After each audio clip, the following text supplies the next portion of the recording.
Welcome to our channel, where we explore the latest developments in Nigerian politics. Today, we're discussing the controversy surrounding Nyesom Wike, the Minister of the Federal Capital Territory, and his alleged betrayals of key allies. Human rights lawyer Deji Adeyanju has been vocal about Wike's actions, questioning his loyalty and credibility. Let's dive into the details and examine the implications of Wike's political maneuvering. I'm not good at protocol, so I will not observe any protocol. Yes. So even when if they are VIP, I generally just don't observe.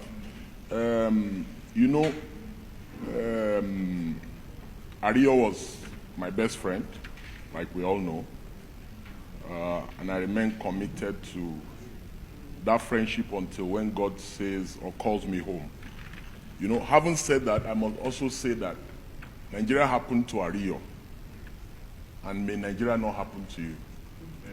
You see, when we say this prayer, people think it's a small prayer, but people don't understand how deep this prayer is. Nigeria happens to you when the system has been programmed to fail ab initio. And that's why Ario could not even get proper diagnosis on time. We didn't know what, so it was more or less a try and error thing. Oh, he has pneumonia. Oh, it's COVID. Oh, it's this. So they just kept diagnosing. They were just guessing. It's like when you take your car to a mechanic that is not a professional. He will say, oh, it's the carburetor. Oh, he will say, oh, it's the injector cleaner. Oh, it's this. So that was what happened to late Ario Dari Atoye, which was very unfortunate. I think Dr. Sam will bear me witness that over a year ago, we were here, and we're having this same debate before the general elections. And Mike Guinea was here, and others, and they were sounding so optimistic about the election. I was the only one who told them that the election would be rigged. I was the only one who told them that the beavers will not work. I was the only one who told them that electoral transmission of votes will not happen. I was the only one on this pulpit who said Tinubu will win. I was the only one. So you are here first. Yes. That was what he accused me of that time. Yeah, myself and Igini, we took a bet. Igini was beating his chest that elections were going to be free and fair. This and that. He said that the beavers, in fact, his word was that his word was that the beavers is a game changer. And I laughed. I said, beavers will not change any game. And I referenced 2019 election when I was speaking, and I said, Buhari lost that election. But immediately results started coming in, and they discovered Buhari was losing. They stopped transmission, and they switched off the server. And INEC went to court to say that they don't have a server. Before the election, the INEC chairman told Nigerians that there was a server before the election. And I said, if history is anything to go by, the 2023 election is not going to be any different. And all the speakers here disagreed with me. I said, okay. I told them, I said, we are just a month and they're about to go. And I'll be proven right. And I've been proven right. I do not want to sound like a bad prophet, like a prophet of doom, like I always sound. Like Dr. Sam accused me then, and I don't want him to accuse me of same today. But ours is a nation where Wike is building mansions for judges. This is a man who has been severally accused of trying to put judges in his front pocket. Same Wike has his cousin in INEC as an INEC commissioner. It was that guy that just conducted a dual election. That is the country where you believe that elections should be free and fair. Or that when they are not free and fair, that you can get some recourse in the courts. We joke too much in this country. Ours is a country where we do the same thing over and over again, but we expect different results. It will never happen. You see, my big sister and leader in the struggle has just finished speaking before me. And she put the word rightly that how can we talk about judicial independence when even the procedure for recruitment for judicial officers is already corrupted? No politically exposed person should be a judge. No politically exposed person should be a judge. No politically exposed person should be in INEC. 85% of people in INEC today, they are politicians. Look at the woman we took to court. I took Professor Rufus to court. She's an APC card-carrying member in Bayelsa. APC card-carrying, me and her, we are still in court. And she was appointed an INEC National Commissioner. Look at Wike's cousin. He's a National Commissioner in INEC. Wike's wife is a judge of the Court of Appeal. Politically exposed persons should not go anywhere near our judiciary. Politically exposed persons should not go anywhere near EFCC. The reason why you see some of these things happening today, where EFCC wants to carry out an operation and the Abelo already has a hint before the operation happens, is because go and look at the recruitment process for EFCC in the last 10 years. It's politicians, senators, House of Reps, they bring their children, their cousin, they bring a list. How can you have politically exposed persons, you want them to fight corruption? It can never happen. How can you have politically exposed persons in the judiciary? The wife of a known politician is a judge. The cousin of a known politician is in an institution that is supposed to be called Independent National Electoral Commission. Remove the word independent from there when you have politicians running the place. So you cannot expect any credible outcome from INEC. See, the Locus Classicus case of the Abiola's case, as to regards to even the insinuation of bias alone, once the right-thinking members of the society feel that the judiciary is biased, it's already one of the greatest indictments that can happen to the judiciary. And that is why the Supreme Court said in that case that whenever anyone is of the view that the court is biased, that the judges must recuse themselves. So a situation where before the electoral process starts, the process is already rigged, you cannot expect anything credible out of the process. I hate to say this, as of today, Tinubu runs PDP, and he runs Labour Party, and he runs NMPP, and he runs APC. What we currently have today is a one-party state. Because the national chairman of PDP reports to Bola Ahmed Tinubu. The national chairman of Labour Party, Julius Aburi, reports to Tinubu. The national chairman of NMPP reports to Tinubu. And of course, Ganduje reports to Tinubu. So, it boils down to what my leader said before me, that it's about credibility. Ours is a nation where credibility means nothing, where people do not value integrity, where people think of stomach infrastructure before they think of character.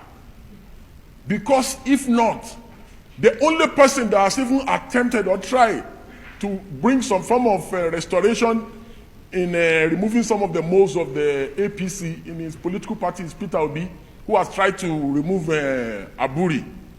Even the PDP cannot hold his neck.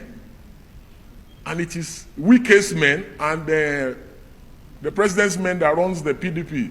The NMPP, they are not even pretending about it. It is the president's men that runs the NMPP. So, and how can you have credible elections without strong, credible political parties? It is when the political parties are strong, like we are currently seeing in the US, keenly contested elections. You can see the political party system structure in the US, very healthy, very independent. You can see that the Electoral Commission in the US is independent. You don't have political office holders, political party members being appointed into, the electoral system in the US. And that is what makes this institution strong. Again, most ironic, is the issue about collecting of money, vote buying. The people that collected 10,000 naira in Edo, are they still having a good time? The INEC officials that were bribed with 10 million, 20 million, today, 20 million is the new 300K or 500K. Because no matter how much money for compromise you collect, it can never be enough. And that is why you see former governors who stole billions, 12 months down the line, they already look broke, wrecked. The money is cost. Corruption money is cost. I have never seen someone that stole government money that is doing well. I have never seen it.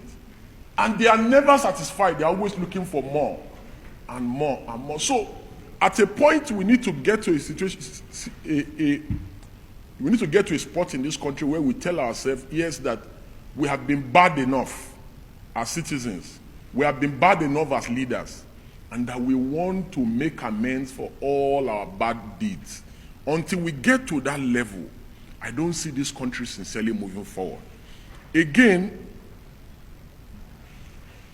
the most heartbreaking of all our plights in this country is the allegations and counter-allegations of judicial compromise and corruption.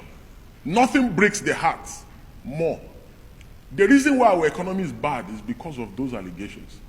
There's no economy that can survive a nation where the judiciary is not truly independent. It is so sad that nobody is going to come and invest here if they are not sure that they can get judicial redress when businesses go wrong. Again, it's also very important to note that the idea that elections can be won. Elections can be won by campaign, by ideas. It's always very alien to me because elections have never been won based on ideas or campaign here in recent history. What determines the outcome of election is just like how Dr. Sam rightly painted it one time, is the person who has the more capacity to command the army, the police, INEC, and buy votes. How do we fix that irony that keeps happening every election, whether it's an off-cycle election, whether it's a general election? How do we fix that? That should be the primary concern of government. For me, the first step in fixing that is that this set of, and I am of the Shore school of thought that all this cosmetic 4-year election, it cannot change anything. That we must dismantle the corrupt entity called Nigeria. And that the only way to dismantle the corrupt entity called Nigeria is that we must start afresh. But any race that somebody is going into and they are tying load, for instance, a 100-meter dash, and they put, and all the athletes, only one of them has not been put load on his head. And only, because what happens is that the parting power puts load on the head of everybody that is contesting with. So there's no level playing field.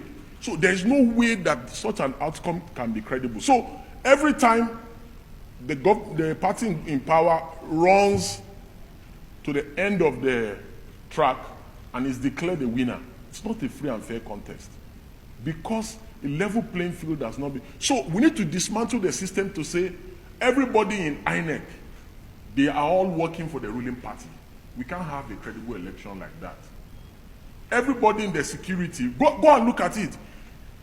In Edo, they were arresting a particular party's member. Local government by local government, they had a list. So they arrest people that they feel that will pose threats to them on election day. And do you know the funny thing? Charges were never brought against those people. They were released 2 days after election, when the aim has been achieved. And INEC is our greatest problem in this country. after INEC are the security agencies as regards to election. And I'll tell you why INEC is our greatest problem.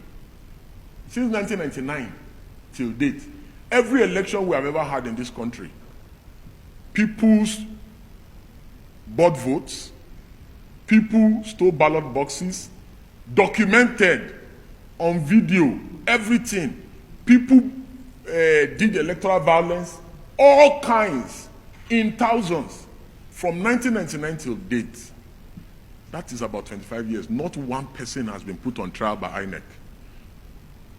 Not one person in 25 years has been prosecuted for electoral offenses in Nigeria. Not one. So, indeed, INEC is our number one problem. The security agencies and our law officers are our second problem. And listen, very simple. Charges can be brought against all the people that perpetrated electoral malpractice in Edo. But the reason why they will not bring charges against them is because INEC does not have the political will. The president will not do it. Our law officers will not do it. So it is until you do it that we can now hold the judiciary accountable and responsible that, oh, we have filed charges against them, the judiciary has set them free. So while we can cry and complain about judicial complicity in the ongoing problems in our country, the most culpable is INEC. Because, in fact, we had written to INEC that if you do not have intentions of prosecuting people in Edo, that we will assist you. We will help you prosecute. Because we know for a fact that more than 100 people were arrested in Edo. But all of them have been released. Just like all the people that are going to be arrested in Ondo, Osun, and all the other elections. They will arrest them for camera showing on election day. And after that, they just set them free. So any nation where people do bad things and there's no repercussion, such a nation cannot develop. Whether it is electoral malpractice, whether it is crime simpliciter, whether it's misdemeanor, whether it's criminal offense, whatever it is that people commit crime.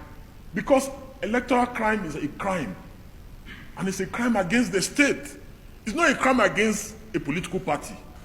It's a crime against the state. So the reason why there will always be vote buying is because people are buying votes, they arrest them and they release them. So why are you telling me that they should not buy votes in Ondo? Of course they will buy votes in Ondo.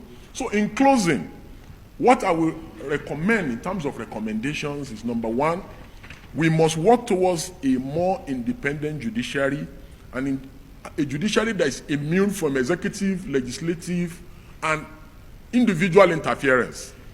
And that our judicial officers must be people who are immune from political interference of any sort. Secondly, we must have an electoral system, an electoral commission that is truly, truly independent. Independent in the sense that this commission must be immune from political interference of any sort, and these may require necessary amendments to our existing laws. Additionally, we must have a truly independent law enforcement systems that ensures swift prosecution of electoral offenders in our country. This is the only way that we can truly honor the memory of our late friend, brother, cousin, and confidant Ariodari Atoye, who led a life of service to his motherland, who left a selfless life towards promoting rule of law, towards promoting judicial independence, towards promoting electoral development in our country.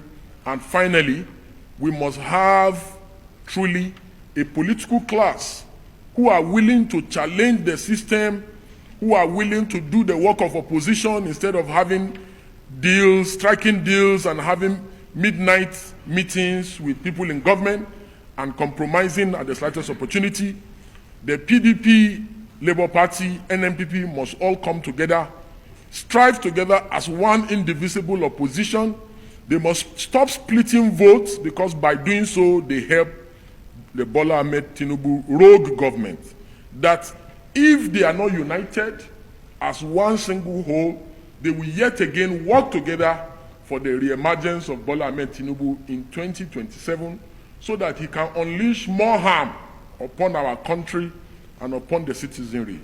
That all political actors must come together to ensure that Nigeria is salvaged from this ruthless and heartless regime of the Bola Ahmed Tinubu, and that if they do not do so, that they will wail for the next 4 years after this current term expires, and that they may think that election is all about popularity contest, as I believe and I guess that many of them use elections as a way of fundraising. You know, but I am convinced that yes, they may not suffer as much as the people who are currently queuing to buy fuels at the petrol stations, but I am convinced in my mind that they will face a greater repercussion of political persecution. Because like we have seen, protesters are arrested for treason. Bola Ahmed Tinubu may become more brazen after he secures the second term, and he may even put some of them in jail. You know, so while they may be comfortable and rich, but they should not put it past Bola Ahmed Tinubu that he may even attempt a third term. So the best time for political actors to come together is now. God bless everyone. Thank you. The allegations of Wike's betrayals and manipulation of the judiciary and INEC have sparked intense debate. As the situation unfolds, we'll keep you updated on any developments. Don't forget to like, share, and subscribe for more thought-provoking content on Nigerian politics.